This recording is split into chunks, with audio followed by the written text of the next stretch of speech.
કરીને આજે દેશના આદરણીય પ્રધાનમંત્રી નરેન્દ્રભાઈના કમળથી આજે ઘણા પ્રોજેક્ટના લોકાર્પણ અને ભૂમિપૂજન કરવામાં આવે છે. એના ભાગરૂપે આજે રાજકોટની અંદર પણ જે આપણે અત્યારે જોઈ શકીએ છીએ લોકલ પ્રોડક્ટ જે વિશ્વકર્મા ભાઈઓના માધ્યમથી બહેનોના માધ્યમથી જે પ્રોડક્ટ બનાવવામાં આવે છે એને એક પ્લેટફોર્મ મળે, માર્કેટ મળે, એને ધ્યાનમાં રાખીને આજે આપણે જોઈ રહ્યા છીએ રાજકોટના રેલવે સ્ટેશનની અંદર એક બેનને સખી મંડળના બેન છે એના સ્ટોલની ફાળવણી કરવામાં આવી છે.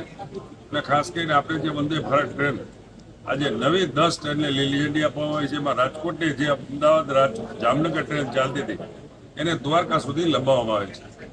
અને ખાસ કરીને દૂરીકરણ હોય કે નવા આધુનિક રેલવે સ્ટેશન હોય, યાર્ડ હોય, આ બધાના લોકાર્પણને ભૂમિપૂજન કરવામાં આવ્યું છે. અને રાજકોટની જો વાત કરું તો ખાસ કરીને 2014 સુધી રાજકોટની અંદર જે ટ્રેનો આવતી હતી ત્યારે 24 ટ્રેન રાજકોટની અંદર 70 વર્ષની અંદર આ સ્ટેશનમાં આવતી હતી.